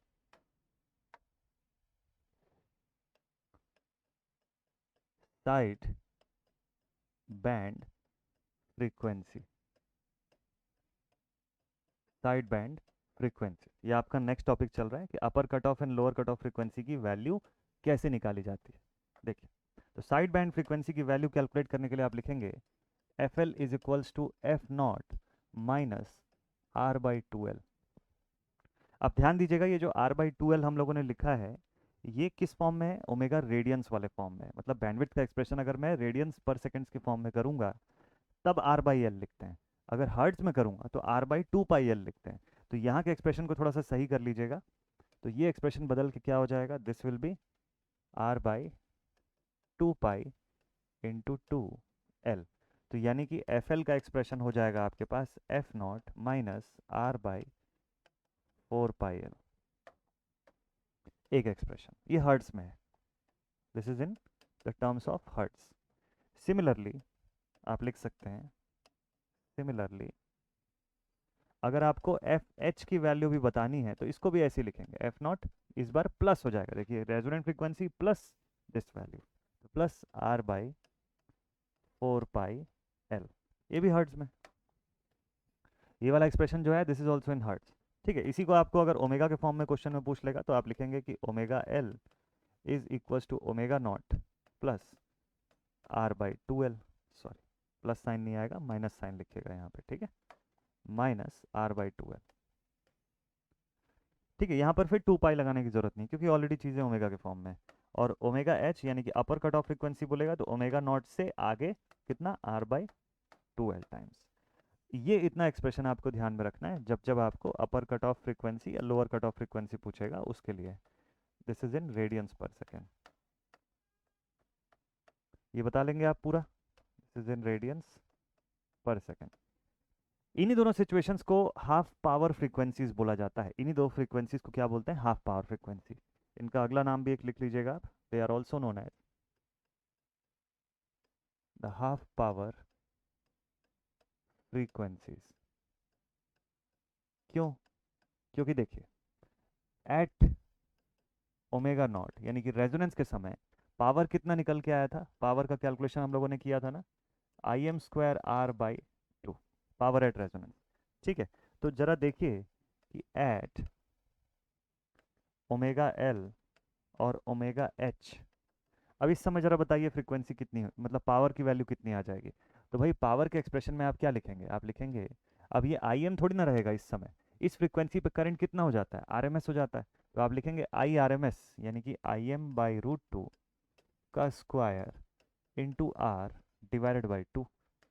सो therefore power at omega L या पावर एट ओमेगा एच जो भी आपको लिखना है, यहाँ से आप कैलकुलेट करेंगे तो ये हो जाएगा I M square R divided by two into one by two. ये देखिए वन बाई रूट टू था ना, ये बाहर निकाल दिया, वन बाई टू हो गया, दोनों को आप मल्टीप्लाई कर दीजिए, देखिए आपका एक्सप्रेशन क्या आ जाएगा यहाँ पे, पावर एट ओमेगा एल या ओमेगा एच जो है वो कितना आ गया, this is one by four times of I M square are.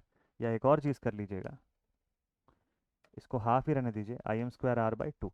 ये पूरा एक्सप्रेशन क्या है, ये पावर एट रेजोनेंस है, लिख दो उसी फॉर्म में, पावर एट ओमेगा एल या ओमेगा एच ये हो जाता है half times of power at resonance.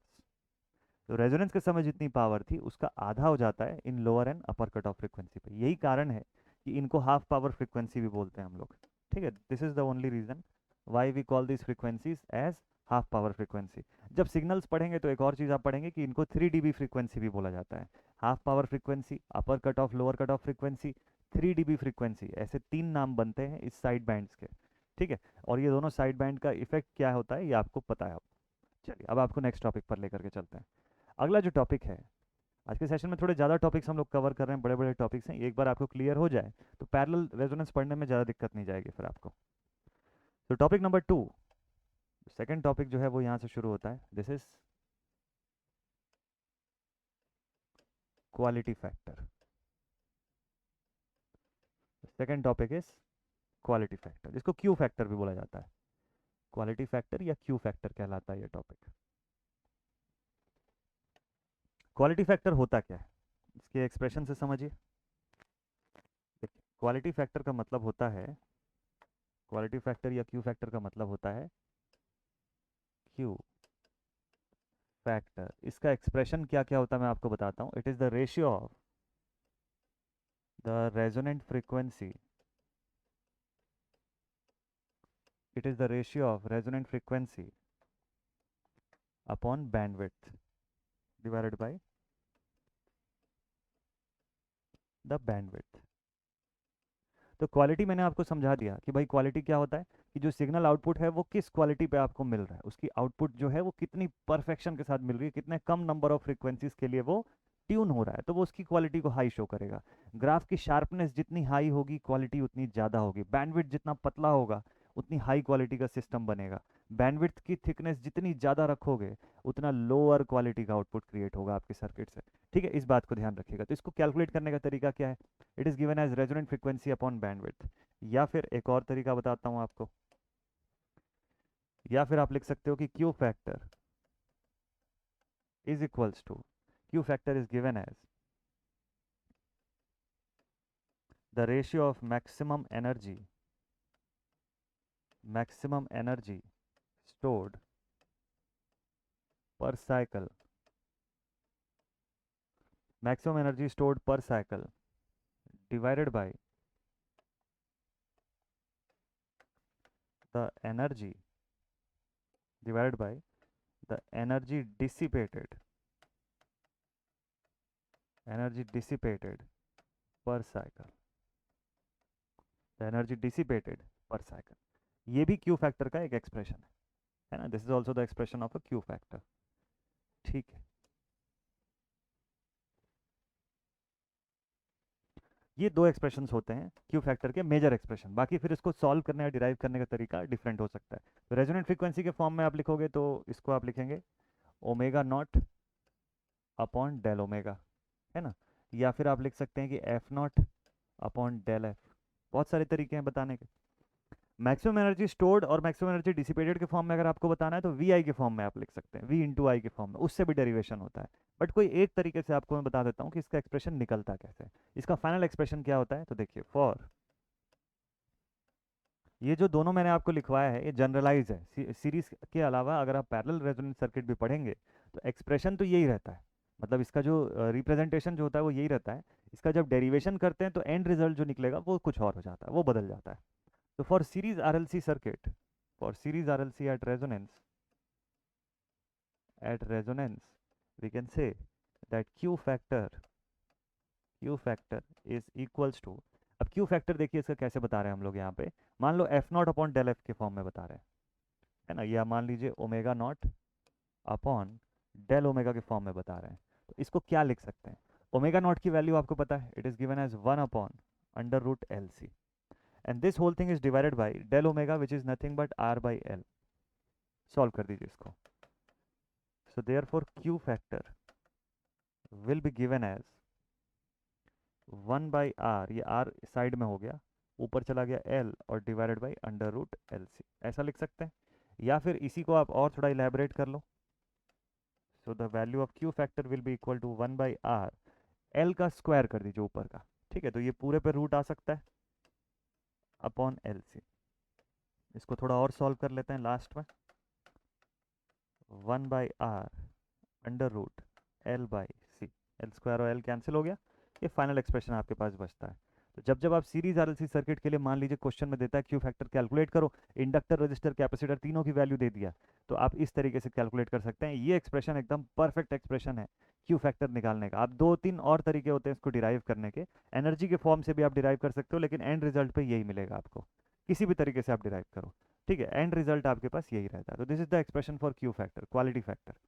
तो सर्किट में क्वालिटी फैक्टर जो है वो इस तरीके से डिराइव किया जाएगा, और उसको बताओगे कैसे ग्राफ के अंदर, तो ये देखिए उसको तीन अलग अलग ग्राफ से हम लोग डिनोट कर सकते हैं। मान लो, सपोज कर लो कि हम लोग यहाँ पे करंट वर्सेस रेजोनेंट फ्रीक्वेंसी की ग्राफ बनाते हैं, है ना, करंट वर्सेस फ्रीक्वेंसी की ग्राफ अगर हम लोग बना रहे हैं, तो इसको अलग अलग तरीके से आप शो करोगे लाइक दिस।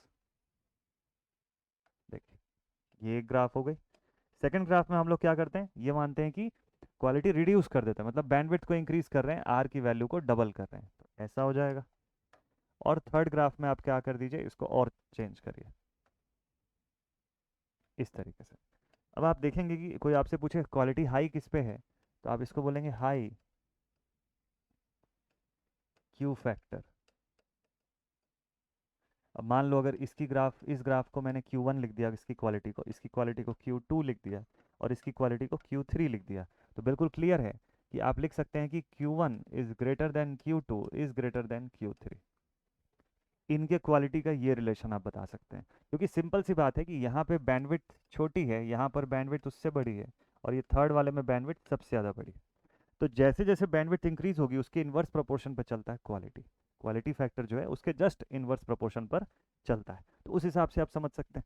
तो यहाँ पर ये क्वालिटी में चेंज किसके हिसाब से हो रहा है, रेजिस्टेंस के हिसाब से भी होता हुआ दिखेगा आपको। तो रेजिस्टेंस के इन्वर्स प्रोपोर्शन पे चल रहा है क्वालिटी, जैसे जैसे यहाँ रेजिस्टेंस कम था, इधर रेजिस्टेंस डबल हो गया, तो क्वालिटी छोटी हो गई। इसमें रेजिस्टेंस 3 गुना बढ़ा दिया मैंने, तो क्वालिटी भी 3 टाइम्स रिड्यूस हो जाएगी यहाँ पे। ठीक है, कभी रेजिस्टेंस के रिलेशन से अगर पूछा तो ऐसे बता सकते हैं आप इसको। तो this is all about the quality factor, quality factor का बेसिक्स, कि सर्किट अपना एक कंप्लीट साइकिल में कितनी ज़्यादा से ज़्यादा एनर्जी स्टोर कर सकता है विथ रिस्पेक्ट टू कितना एनर्जी डिसिपेट करेगा। तो अगर सर्किट बहुत अच्छे से एनर्जी स्टोर कर पाएगा तो क्वालिटी बहुत हाई होगी। सर्किट की एनर्जी स्टोरेज प्रॉपर्टी अगर लो होगी और डिसिपेट ज़्यादा कर रहा है तो क्वालिटी भी रिड्यूस हो जाएगी। डिसिपेट क्यों करेगा, क्योंकि रेजिस्टेंस हाई होगा, और आप देख ही सकते हैं रेजिस्टेंस के हाई होने से क्या असर हो रहा है। ये सारी चीज़ें एक दूसरे से इंटर रिलेटेड है। लास्ट पॉइंट पर लेकर के आता हूँ, आज के टॉपिक का आखिरी पॉइंट आज के सेशन का। लास्ट जो टॉपिक है that is selectivity.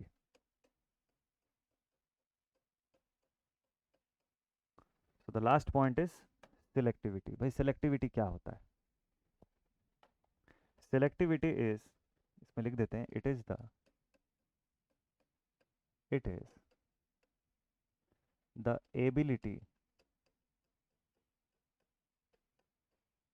Ability, of RLC circuit to select a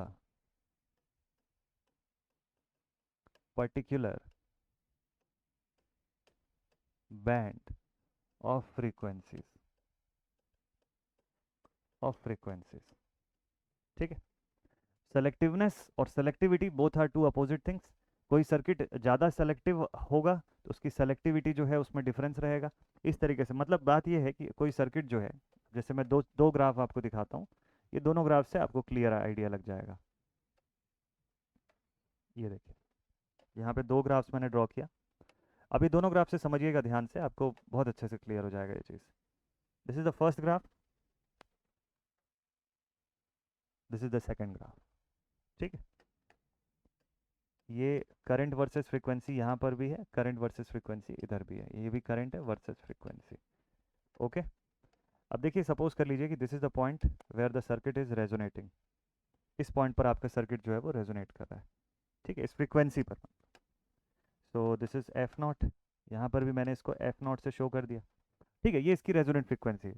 अब आपको मैं बोलूँ कि बताइए ज़्यादा सेलेक्टिव कौन सा सर्किट है, कौन सा सर्किट जो है वो एकदम कम नंबर ऑफ फ्रीक्वेंसीज को अलाउ करेगा और बाकी को रिजेक्ट कर देगा।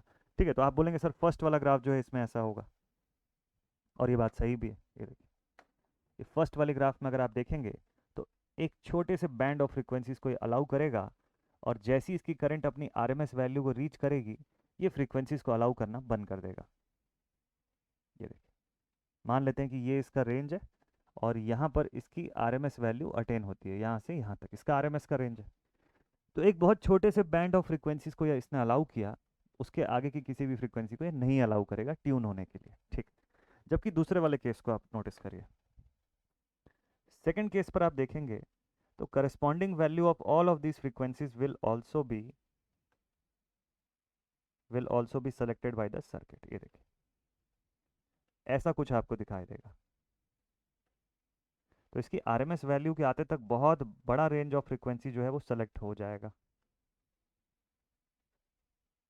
ये देखिए यहाँ पर अब आपको ऑब्वियसली एकदम क्लियरली दिखाई दे रहा होगा कि ये वाला जो सेकंड वाला जो ग्राफ मैंने बनाया, ये ऐसी सर्किट का है जिसमें एक बड़े रेंज ऑफ फ्रीक्वेंसीज को ये सेलेक्ट कर रहा है, एक वाइडर रेंज ऑफ फ्रीक्वेंसी को सेलेक्ट कर रहा है, बैंडविड्थ हाई है।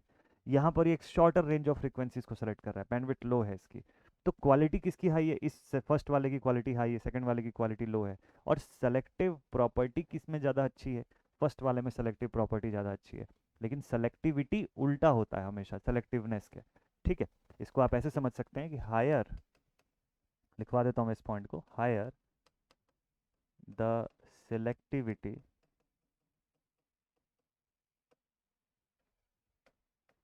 poor will be its selectiveness। उसकी सेलेक्ट कर पाने की क्षमता उतनी खराब होगी जितनी ज़्यादा उस ग्राफ की सेलेक्टिविटी हाई होगी। इस पॉइंट को ध्यान से समझिएगा, ठीक है। इस वाले पॉइंट को सभी लोग एकदम ध्यान से समझिए। तो अगर किसी ग्राफ की सेलेक्टिविटी ज़्यादा है तो इसका मतलब सेलेक्टिवनेस उसकी पुअर है, ज़्यादा अच्छे से सेलेक्ट नहीं कर पाएगा। तो इसकी सेलेक्टिविटी ज़्यादा होगी सेकंड वाले ग्राफ की as compare to the first, ठीक है। वर्ड्स का डिफरेंस है बस, उसमें कंफ्यूज नहीं होना है आपको। तो एक चीज़ जो आपने समझा कि भाई ये ग्राफ ज़्यादा अच्छे से ट्यून कर पाएगा, ज़्यादा अच्छे से सेलेक्ट कर पाएगा, this point is very correct. But important ये है कि आप ये देखिए कि सेलेक्टिवनेस किस में ज़्यादा है, सेलेक्टिवनेस किस में कम है। तो सेलेक्टिविटी इसकी लो है, इसकी हाई है। सेलेक्टिवनेस इसमें हाई है, इसमें लो है। ये दोनों पॉइंट्स क्लियर हुए कि नहीं हुए सबको? एक बार अच्छे से इसको नोट कर लीजिए। और ये जो येलो कलर से मैंने लिखा हुआ है इसको तो खास तौर पे नोट कर लीजिए, very important point this is. तो मैं साइड हट गया, इसका स्क्रीनशॉट लेना चाहें आप स्क्रीनशॉट ले सकते हैं, और फिर उसके बाद आपको मैं टॉपिक पर लेके आता हूँ। इसका स्क्रीनशॉट ले लिया क्या सबने? चलिए अब आते हैं हम लोग अपने टॉपिक पर। तो ये जो पॉइंट मैं आपको बता रहा हूँ इसका एक्सप्रेशन क्या रहता है? इसका एक्सप्रेशन होता है selectivity. Selectivity is given as the ratio of bandwidth, to frequency of the circuit। कौन सा फ्रीक्वेंसी? Resonant frequency. अब आप बोलेंगे सर ये एक्सप्रेशन तो देखा देखा लग रहा है। अब आप बोलेंगे कि ये एक्सप्रेशन जो है सर देखा देखा लग रहा है। कहाँ पर देखें एक्सप्रेशन? ये एक्सप्रेशन आपने देखा होगा जब आप क्यू फैक्टर लिख रहे थे, है ना। जब आप क्यू फैक्टर के बारे में लिख रहे थे तो वहाँ पर आपने इस एक्सप्रेशन को जरूर से देखा होगा। क्वालिटी फैक्टर का एक्सप्रेशन है ये, लेकिन उल्टा, रेसिप्रोकल फॉर्म में। क्वालिटी फैक्टर जो आप लिखते हैं that is the ratio of resonant frequency to bandwidth. तो यहाँ पे क्या हो रहा है देखिए, इसका मतलब ये है कि बैंडविड्थ के साथ डायरेक्ट प्रोपोर्शन पे दिख रही है सेलेक्टिविटी। बैंडविड्थ हाई होगा सेलेक्टिविटी बढ़ेगी, और सेलेक्टिविटी अगर बढ़ गई, जैसे इसका बैंडविड्थ हाई है तो इसकी सेलेक्टिविटी ज़्यादा होगी। मैं लिख देता हूँ यहाँ बगल में, इसकी selectivity will be high and therefore poorly selective circuit है ये, देयरफॉर पुअरली सेलेक्टिव सर्किट। इस फर्स्ट केस में क्या हो रहा है?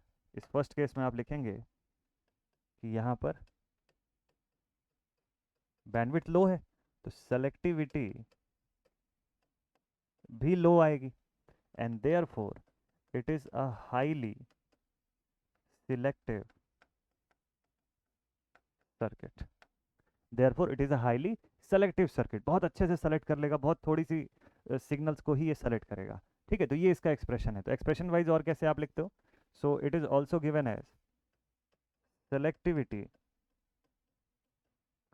Selectivity is equals to del omega upon omega naught, del omega upon omega naught, या फिर इसको आप 1 अपॉन क्यू भी लिखते हो। तो इसका एक्सप्रेशन बदल के कैसा हो जाता है? इसका एक्सप्रेशन हो जाता है R under root C by L. Reciprocal हो जाएगा, पूरे के पूरे एक्सप्रेशंस का रेसिप्रोकल हो जाएगा। तो ये सेलेक्टिविटी का एक्सप्रेशन रहता है किसके लिए? For a series RLC circuit at resonance. This is selectivity for a series RLC at resonance. Resonance के समय सीरीज आरएलसी सर्किट का सेलेक्टिविटी इस एक्सप्रेशन से बता सकते हो। इसको और चाहो तो आप डिराइव कर सकते हो, बट नीड नहीं है, यहाँ तक आपको फाइनल एक्सप्रेशन इसका मिल जाता है। तो ये तो थे बैंडविड्थ, क्यू फैक्टर और सेलेक्टिविटी का आज का कंप्लीट पोर्शन। आई होप आपको ये पूरा का पूरा पोर्शन क्लियर हो गया होगा। तो नेक्स्ट सेशन पर जब मिलेंगे तो हम लोग पैरेलल रेजोनेंट सर्किट जो है उसका कंटेंट स्टार्ट करेंगे। ठीक है, इसको अच्छे से एक बार रिवाइज कर लीजिएगा, वीडियो बहुत ज़्यादा इंपॉर्टेंट है रेजोनेंस समझने के पॉइंट ऑफ व्यू से। तो नेक्स्ट सेशन पर मिलते हैं आप सभी से, और नोट्स आपको ये वाला टेलीग्राम ग्रुप पर मैं भेज दूंगा। ठीक है, प्लेलिस्ट एंजॉय करिए बेसिक इलेक्ट्रिकल की, और अगले सेशन पर मस्त से पढ़ाई करते हैं पैरेलल रेजोनेंस का। तो take care all my dear students and thank you so much for attending this session. जय हिंद।